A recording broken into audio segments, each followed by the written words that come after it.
انگریزی کا لفظ ہے نا کہ successful people have successful habits and failure people have failure habits. جو کامیاب لوگ ہیں، یہ پوری ایک ریسرچ ہوئی، دنیا کے ڈاکٹرز، انجینئرز، بڑے بڑے افسرز، بڑے بڑے بزنس مین جنہوں نے بزنس میں بہت کچھ کیا، آگے گئے، ترقی گئی، وہ کامیاب کیوں ہوئے؟ بھائی ہر آدمی بزنس کرتا ہے لیکن ایک آدمی کو کامیابی ملتی ہے. ہر بچہ جا کے محنت کرتا ہے، پڑھتا ہے، لیکن کچھ بچے بہت بڑے افسر بنتے ہیں، دنیا کا مقام پاتے. ان سب میں انہوں نے ریسرچ کی، خلاصہ یہ نکلا جن کو کامیابیاں ملیں ان میں کامیاب عادتیں تھیں، اور جو ناکام ہوئے ان میں ناکامی والی عادتیں تھیں. تو جب تک تم اپنے اندر معرفت النفس کا علم پیدا نہیں کرو گے اور اپنی ہیبٹس کو نہیں سدھارو گے، تب تک نہ تمہاری دنیا بنے گی نہ آخرت بنے گی. اب ایک بچے کو ٹائم ضائع کرنے کی عادت ہے، یونیورسٹی میں جاتا ہے تفریح کرنے، یونیورسٹی ہے یہ کس چیز کی؟ علم حاصل کرنے کا شہر ہے. اب وہاں پہ جا کے کھیل کود میں مصروف ہو جائے، گیم کھیلنے میں مصروف ہو جائے، گندے دوست مل جائیں، اس کو کبھی یہاں لے جائیں کبھی وہاں لے جائیں. اور وہ بچے جو دن رات پڑھتے رہے، محنت کرتے رہے، کیونکہ ان کا موٹیو تھا کہ ہم یہاں پہ کیوں آئے ہیں؟ کچھ حاصل کرنے آئے ہیں، تو ان کو کچھ نصیب ہوتا ہے. لیکن اسی طرح یونیورسٹی کے 4 سال گزر جاتے ہیں، بیچلر کے ماسٹر کے 2 سال گزر جاتے ہیں، آخر میں پتہ ایک کاغذ کا ٹکڑا ہاتھ میں ملتا ہے، کوئی اس کو جاب دینے کے لیے تیار نہیں ہوتا. تو اصل ایبلٹی تمہارے اندر ہے. اللہ کا وعدہ ہے کہ جس انسان میں ہنر ہے، جس انسان میں علم ہے، خدا اسے کبھی بھی بھوکا نہیں رکھتا. وہی لوگ پوری زندگی چپڑاسی بنتے ہیں، نوکر بنتے ہیں، لوگوں کے دروں کے دھکے کھاتے ہیں. جس انسان نے اپنی اصلاح نہیں کی، تو اصلاح کرنے سے آپ کی دنیا بھی آباد ہوتی ہے، آپ کی آخرت بھی آباد ہوتی ہے. صلوات پڑھیں محمد و آل محمد پر.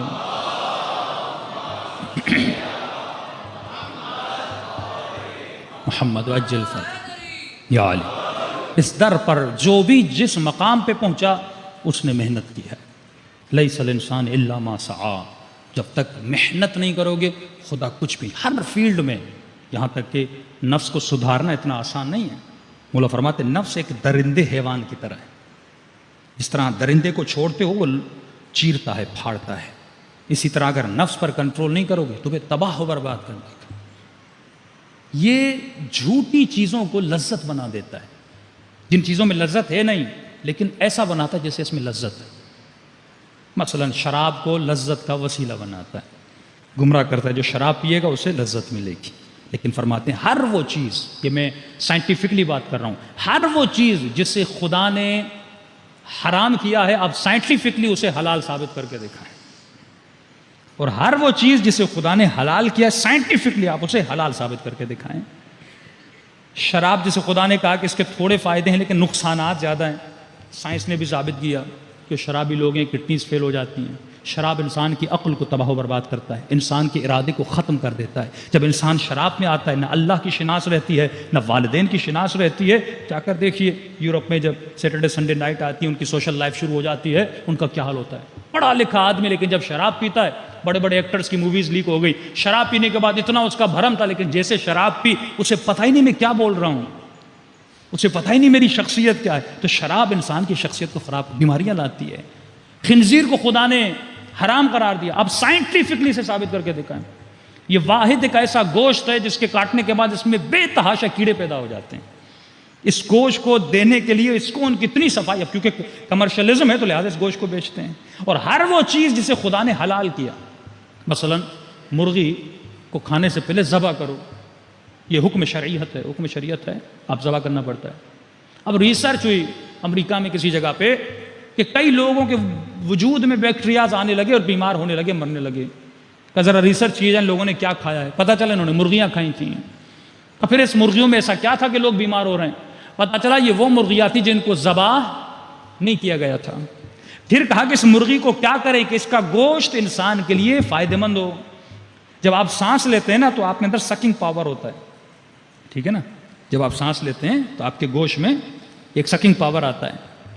تو انہوں نے کہا کہ ایک روش ہے کہ اس مرغی کے باڈی سے خون نکل جائے تو وہ جتنے بیکٹیریاز ہیں، کیونکہ جیسے یہ مرتی ہے تو وہ خون وہاں پہ کیا ہو جاتا ہے، جمع ہو جاتا ہے. جب جمع ہو جاتا ہے، جب آپ یہ گوشت کے ساتھ خون کھاتے ہیں تو آپ کے وجود میں بیکٹیریا اور آپ بیمار ہو جاتے ہیں. تو کہا اس خون کو کیسے نکالا جائے. تو اب ظاہر ہے وہ مسلمان تو تھے نہیں، انہوں نے اپنی سائنٹیفکلی ایک روش بنائی. کہا اس مرغی کا گلا اگر سی ٹائپ کاٹا جائے. کیسے کاٹا جائے؟ سی ٹائپ کاٹا جائے. وہی ہمارا ذبیحہ ہے نا. اب اگر یہ کہتے کہ مسلمانوں کی طرح ذبح کیا جائے تو سارے لوگ مسلمان بن جاتے. انہوں نے ایک اپنی اصطلاح بنائی کہ سی ٹائپ کاٹا جائے، کیونکہ جب گلا کاٹا جاتا ہے ایک نبض ابھی بھی ہوتی ہے، سکنگ پاور ختم نہیں ہوتا، اور اس کے ذریعے سے جتنا بھی خون ہے اس کی باڈی سے باہر کرا جاتا ہے اور اس مرغی کا تزکیہ ہو جاتا ہے. تو ہر وہ چیز جو شریعت نے بتائی اس میں ہمارے جسم کا فائدہ بھی ہے، اس میں ہماری آخرت کا فائدہ بھی ہے. صلوات پڑھے محمد و آل محمد.